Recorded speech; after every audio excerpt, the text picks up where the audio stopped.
Hello 8th class students, welcome to my class. Myself Mrs. Rajni Bhatia.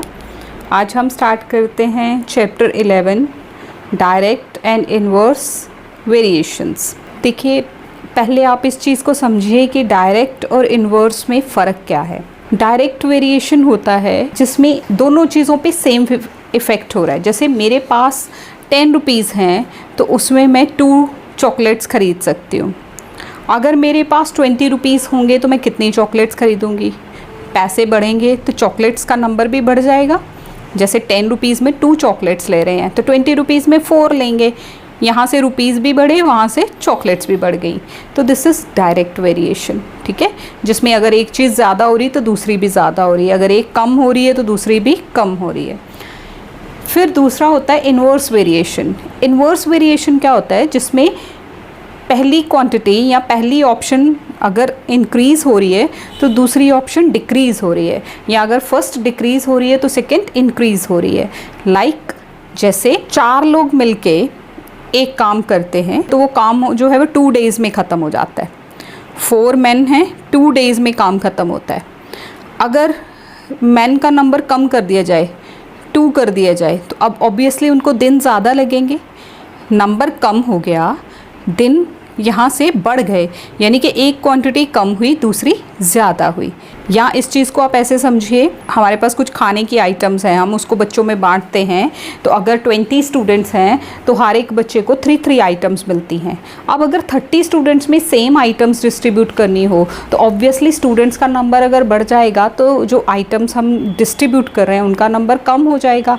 ये होती है inverse variation, कि एक चीज़ बढ़ रही है, दूसरी चीज़ कम हो रही है सेम क्वेश्चन में. तो फर्स्ट एक्सरसाइज जो है हमारी, ये डायरेक्ट वेरिएशन है. प्रोपोर्शन या वेरिएशन एक ही बात होती है. तो एग्ज़ाम में आपको पहले क्वेश्चन देख के ये डिसाइड करना पड़ेगा कि ये क्वेश्चन डायरेक्ट का है कि इन्वर्स का है. ठीक है, यहाँ तो आपको पता है 11.1 सारी डायरेक्ट है और 11.2 सारी इन्वर्स है. लेकिन जैसे जैसे आप क्वेश्चंस करेंगे आपको अपने आप पता चलेगा कि ये डायरेक्ट वेरिएशन का क्वेश्चन है कि इन्वर्स का है. तो चलो स्टार्ट करते हैं. Exercise 11.1. First question is which of the following quantities x and y are in direct variation. ये नीचे कुछ x and y की वैल्यूज़ दी हैं, first value second, first value second value. तो आपको बताना है कि क्या ये वैल्यूज़ आपस में डायरेक्ट प्रोपोर्शन में हैं, डायरेक्ट वेरिएशन में हैं या नहीं हैं. इनको करने का तरीका क्या होता है, देखिए ये x दिया है, ये y दिया है. This is x1, this is y1, this is x2, this is y2. x1 x2 y1 y2. अब करना क्या है, डायरेक्ट वेरिएशन हो तो इनको क्रॉस मल्टीप्लाई करते हैं इस तरह से, इसको इससे, इसको इससे. या अगर आपने ये देखना है कि डायरेक्ट वेरिएशन है कि नहीं, इनकी रेशोज़ निकाल लो. इसकी x1 y1 और x2 y2 की रेशो जो है वो सेम आनी चाहिए. अगर रेशो सेम आती है तो ये डायरेक्ट वेरिएशन है, अगर रेशो सेम नहीं आती तो ये डायरेक्ट वेरिएशन नहीं है. चलिए फर्स्ट सम का फर्स्ट पार्ट हम सॉल्व करते हैं. x y 9 54 ये गिवन है आपको. यहाँ पे आपको x1 हो गया 9, y1 हो गया 54, x2 हो गया 12, y2 हो गया 72. तो रेशो निकालो x1 बाई y1, 9 बाई 54, 9 1 ज़ा 9 6 1 बाई 6. इसी तरह से x2 ओवर y2 निकालो, 12/72. This is again 1 by 6.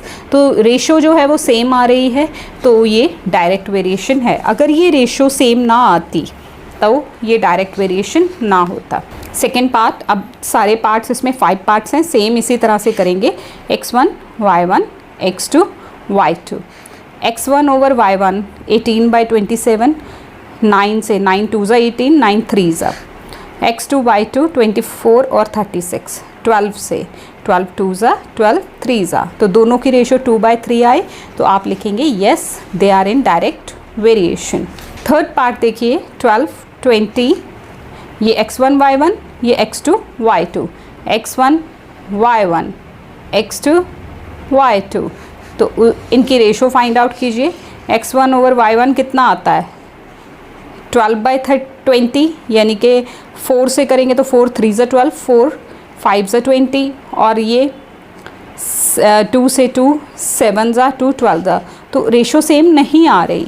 चूँकि x1 over y1 not equal to x2 over y2 है, तो x and y are not in direct variation. Fourth part, x y given values, ये हमने x1 y1 लिख लिया, x2 y2 लिख लिया, इनकी रेशो फाइंड आउट करेंगे। इसकी रेशो आती है 5/6, 3 से कैंसिल किया, 3 5 15, 3 6 18, और इसकी रेशो आती है 3/5, 9/15, 3 3 9, 3 5 रेशो सेम नहीं आ रही, तो ये लिख के आपने लिखना है not in direct variation. Next है fifth part, x and y 6 9 13 and 19.5। पहले x1 ये मेंशन कर दो, रेशो निकालो x1 ओवर y1, 6/9, 3 2 3 3। अब x2 ओवर y2 ये 13 और ये 19.5, 130 पॉइंट हटाया, ऊपर 0 चले गए। अब इसको जब आप कैंसिल करोगे तो ये आएगा 26 और ये 39, 13 से अगेन कैंसिल करोगे, 13 2 26, 13 3, तो ये 2/3, this is also 2/3। Yes they are in, ये दोनों की वैल्यू 2/3 आ रही है, तो they are in direct variation. Question number 2, find the value of the missing quantity if x and y are in direct variation. ये आपको x और y की वैल्यू दी है, इसमें एक वैल्यू मिसिंग है, x या y कुछ मिसिंग है, आपको वो निकालना है। और ये ऑलरेडी दिया है कि इनकी वेरिएशन जो है वो क्या है, डायरेक्ट वेरिएशन है, they are in direct variation. तो first one is x y, ये गिवन है, since it is the direct variation, ये गिवन है कि ये प्रॉब्लम डायरेक्ट वेरिएशन की है, तो x1 over y1 is equal to x2 over y2 ये होना चाहिए, हमने लिख लिया। अब आप इसको क्रॉस मल्टीप्लाई कीजिए, इसको इससे मल्टीप्लाई, इसको इससे मल्टीप्लाई।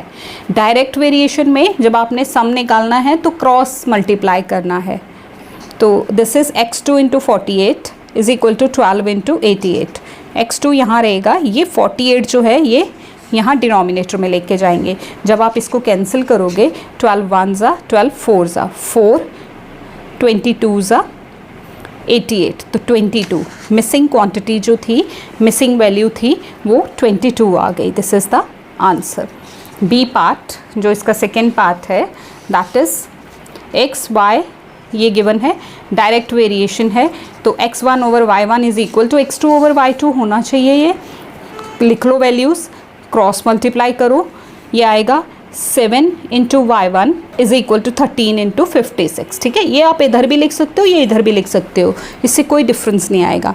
तो y की वैल्यू क्या आएगी, जो हमारा y है, ये जो मिसिंग क्वांटिटी है, दैट इज़ 13 इंटू 56 ओवर 7, ये 7 यहाँ डिवाइड हो जाएगा, तो this is 7 8 56, 13 into 8, this is 104, तो missing value is 104। Third part of the same question, that is x and y missing quantity direct variation, same way में हमने ये लिख लिया। अब हमने इसको क्रॉस मल्टीप्लाई करना है, x1 इंटू 102, 84 इंटू 17, तो x1 यहाँ रहेगा, ये जो है ये यहाँ डिवाइड कर जाएगा। जब आप इसको कैंसिल करोगे, 17 1 17 1 17 6 6 1 6 14, तो मिसिंग क्वांटिटी इज़ 14। तो मिसिंग वैल्यू जो है, मिसिंग वैल्यू जो थी इसमें, that is 14। Look at this question. Question number 3. Complete the table if x and y are in direct proportion. Direct variation में दिया हुआ है, आपको a, b, c, d, e की वैल्यू निकालनी है। सेम, पहले आप ये वैल्यूज़ ले लेंगे, इनमें क्रॉस करेंगे, इस तरह से a निकालेंगे, b, c, d and e find out करेंगे। देखिए कैसे करेंगे। Here it is written, ये आपके पास बुक में दिया हुआ टेबल है।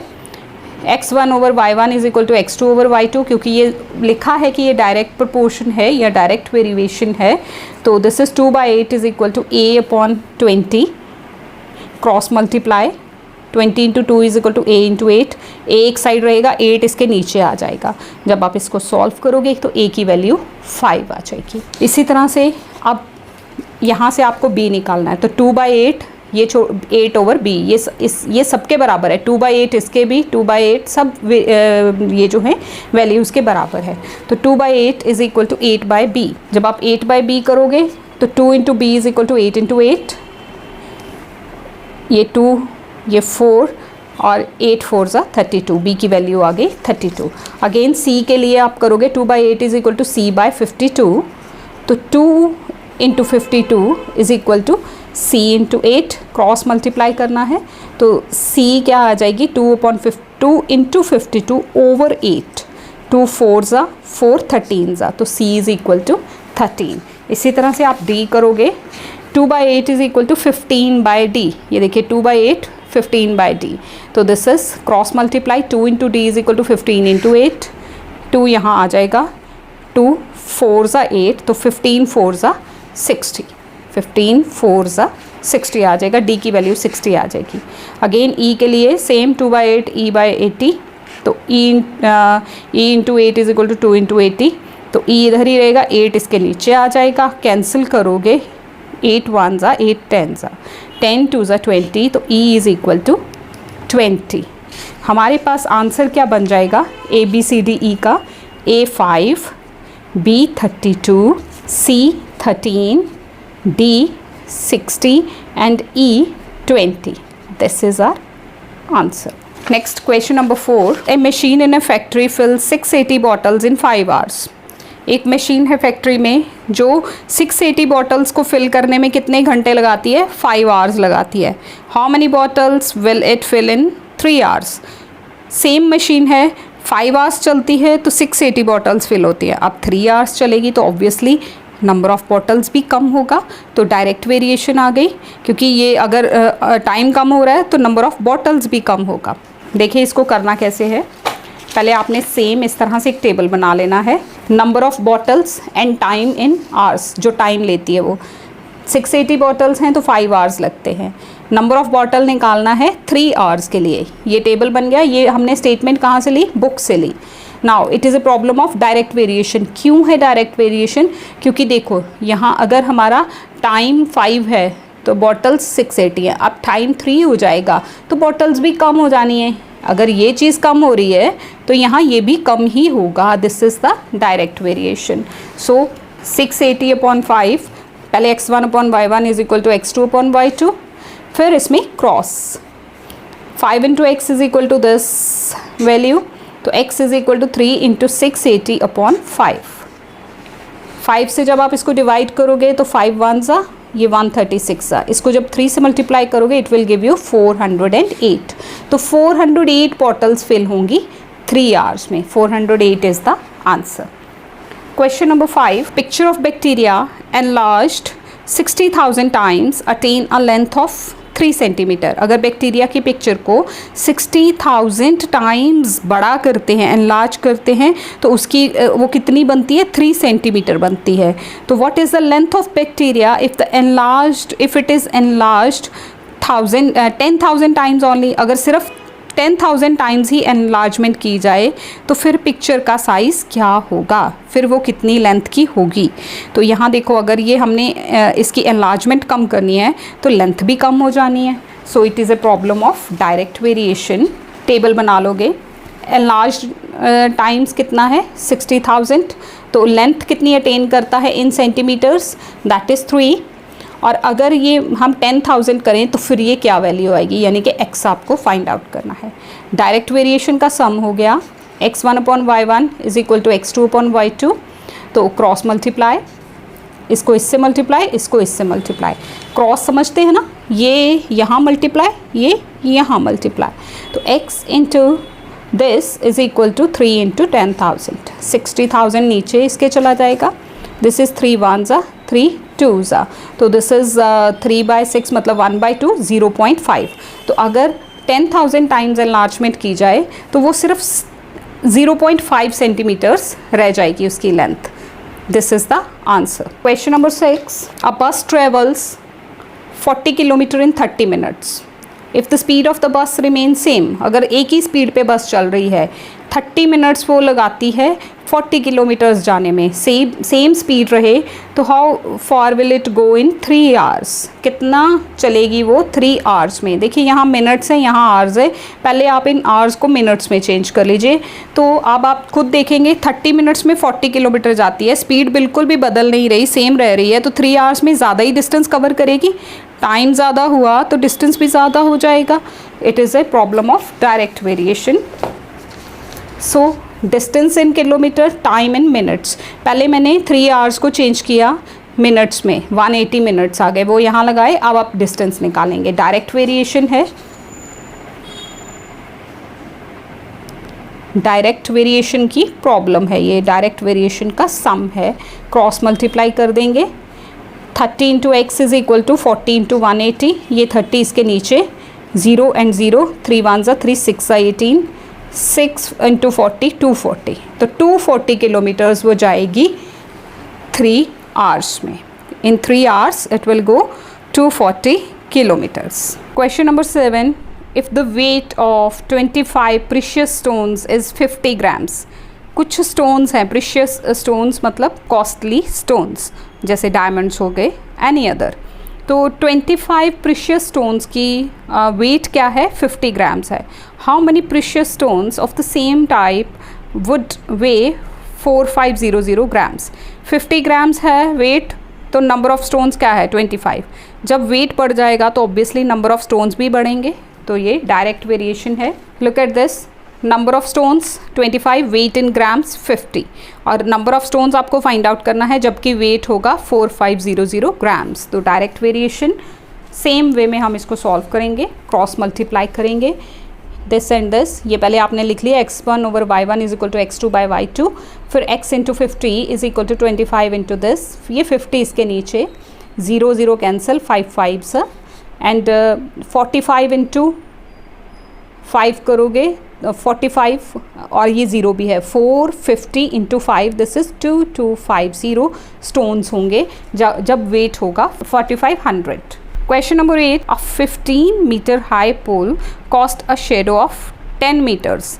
हाइट ऑफ पोल अगर 15 मीटर्स है तो शेडो की लेंथ क्या बनती है, 10 metre. Find the height of the tree that cast a shadow of 15 metres under the same condition. Same ही कंडीशंस पे अगर एक ट्री है वो शेडो बना रहा है 15 मीटर्स की, तो हाइट ऑफ ट्री क्या होगा। Height of pole 15, height of shadow 10 metre. तो अगर एक पोल की जगह ट्री है अब, तो ट्री की हाइट क्या होगी जबकि उसकी शेडो की हाइट 15 है।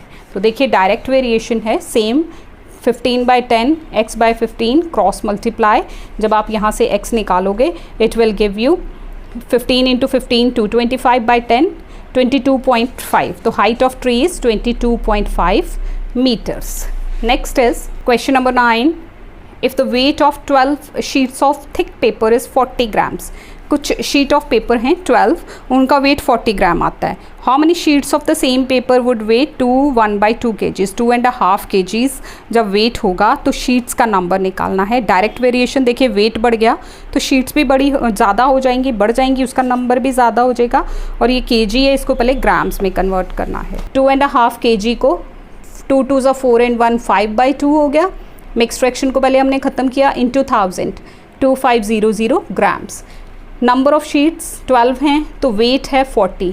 नंबर ऑफ़ शीट्स क्या होगा जबकि वेट है 2500 ग्राम्स। तो डायरेक्ट वेरिएशन सेम, हमने इनको क्रॉस करके सॉल्व किया तो you will get 750 sheets. Same way में हमने इसको सॉल्व करना है। क्वेश्चन नंबर 10, एक लाइब्रेरी है, 126 copies of certain books. Books कितनी पड़ी हैं, 126, और उनको कितनी जगह चाहिए शेल्फ में, 3.4 metres. How many copies of the same book would occupy a shelf length of 5.1।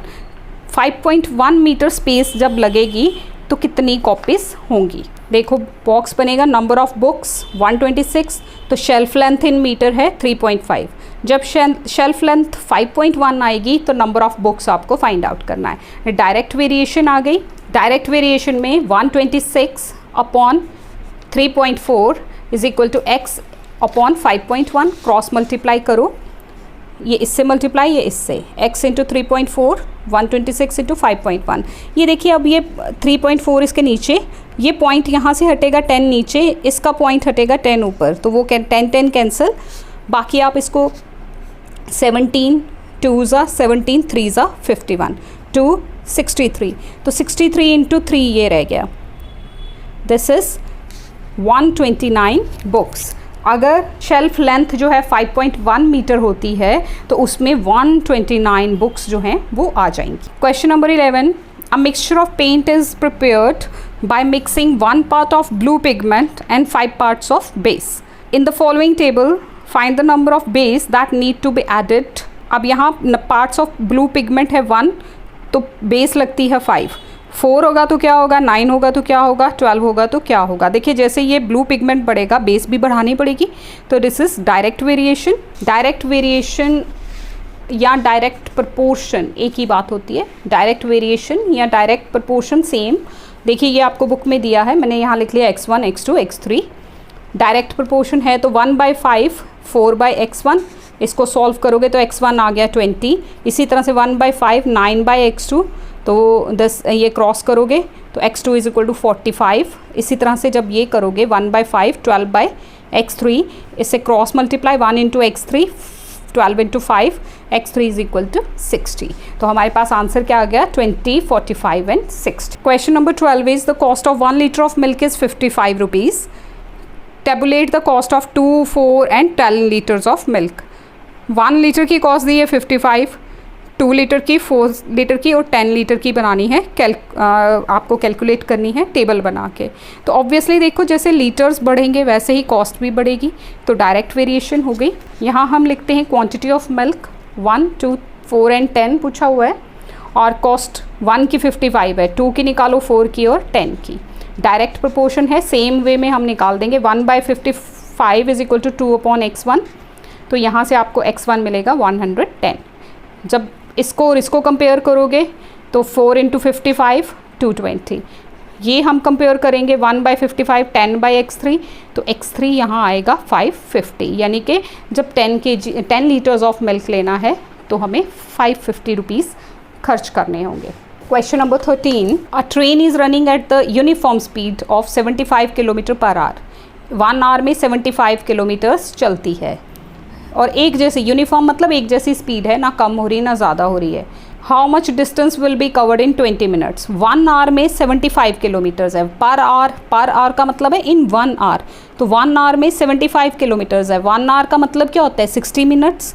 60 minutes में 75 किलोमीटर्स हैं. पहले आप 20 किलोमीटर्स में निकालोगे और बी पार्ट में 250 किलोमीटर्स को कितना टाइम लगेगा वो फाइंड आउट करना है. टेबल बना लेते हैं.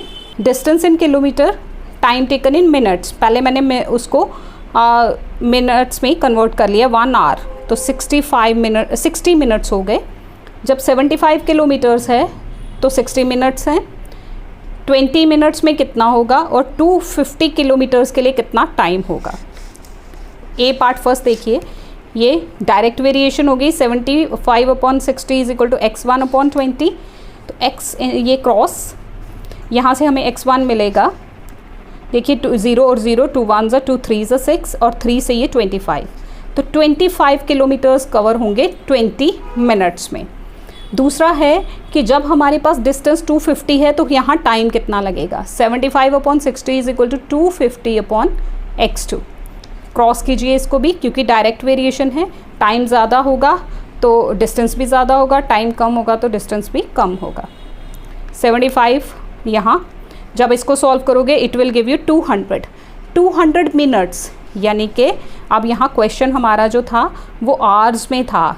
किलोमीटर पर आवर लिखा था ना, हम इसको आवर्स में चेंज कर देंगे. देखिए 200 को आप 60 से डिवाइड करोगे तो 3 और ये 20 रिमाइंडर में आएगा. तो 3 आवर्स 20 मिनट्स बन जाएगा ये. तो 3 hours 20 minutes is the answer of this part. Question number 14. The cost of 12 chocolates is 180 rupees. 180 cost है 12 चॉकलेट्स की. What is the cost of 18 chocolates. अब नंबर ऑफ चॉकलेट्स बढ़ेगा तो कॉस्ट भी तो बढ़ जाएगी, ज़्यादा पैसे देने पड़ेंगे. Direct variation. And how many chocolates are there in 330 rupees. अब रुपीज़ बढ़े हैं तो नंबर ऑफ़ चॉकलेट्स भी ज़्यादा होगा. दोनों ही प्रॉब्लम्स डायरेक्ट वेरिएशन की हैं. नंबर ऑफ़ चॉकलेट्स 12 हैं तो कॉस्ट इन रुपीज़ 180 है. ठीक है, 18 होगा तो कितना होगा, और अगर हमारे पास 330 रुपीज़ हैं तो हमें कितनी चॉकलेट्स मिलेंगी. 12/180, 18/x1.